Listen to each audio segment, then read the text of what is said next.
it's Kylee, Havenly's design assistant, and I am here with another how-to. Today I am going to sort of teach or show you all how to style around a sofa. So we have our very favorite CB2 AVIC apartment size sofa here.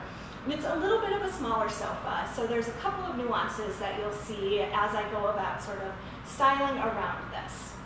So the first thing that I'm going to do is pull in the rug, which really is the anchor of the room. And we know the rules about rugs are that the front pieces of each of the different, the front legs of each of the different pieces of the furniture in your room should be touching the rug. You never want to have a floating rug.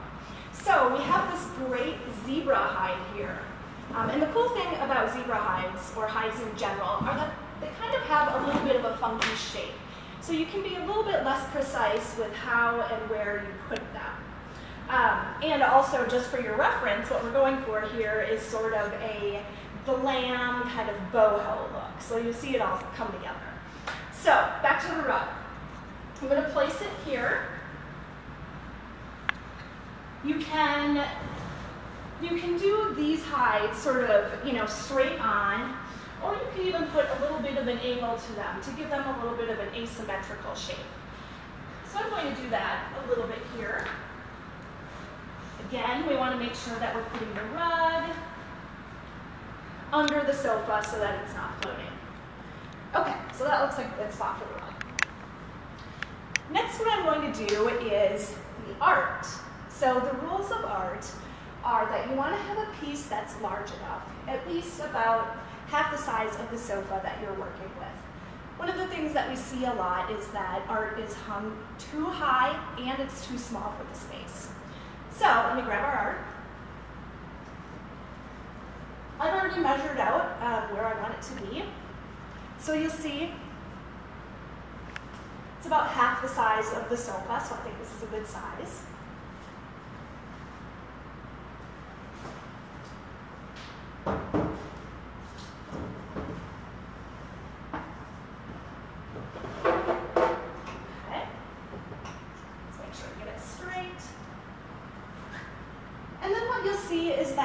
It's about 4 to 6 inches from the top of the sofa. You don't want to have it so high that it looks like it's not connected to anything. And think about when you take those great Instagram shots, you'll be able to see the full vignette in the view. So that's the art. The next thing that I'm going to do is pull in a couple of things on the sides of the sofa. So I'm going to start with the lamp.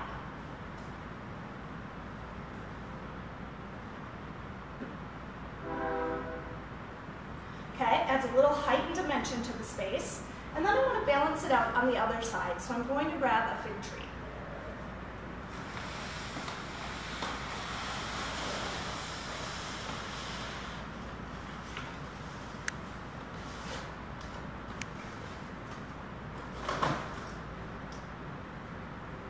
Okay, and you want to have a really nice, kind of interesting basket or planter for your fig tree to make it look a little bit nicer.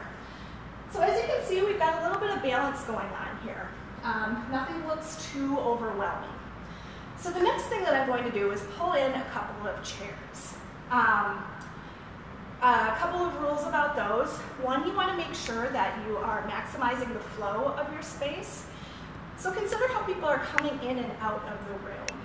You don't want to block any entryways. So I'm going to grab a couple of wishbone chairs.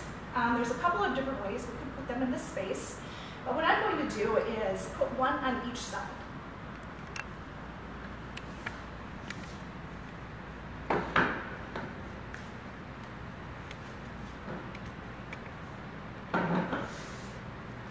Okay, again, we're flanking the space.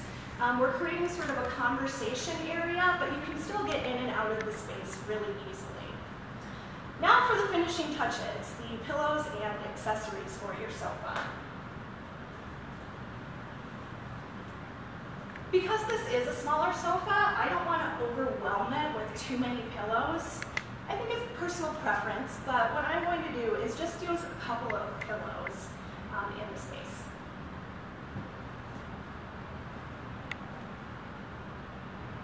Black and pink, very glam, you can't go wrong. And then what I'm going to do is, there's a little bit of space over here. Even though the fig tree is there and it is filling up some of that space, on the sofa itself, I still want to create a little bit more symmetry. So instead of doing another pillow, I'm actually going to take the sheepskin and drape it over the back of the side of the sofa.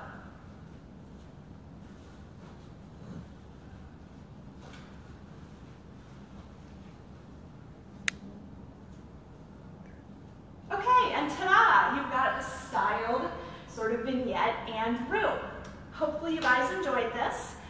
Next week we'll be talking a little bit more about pillows and pillow combinations, so make sure to tune in. Thanks, guys.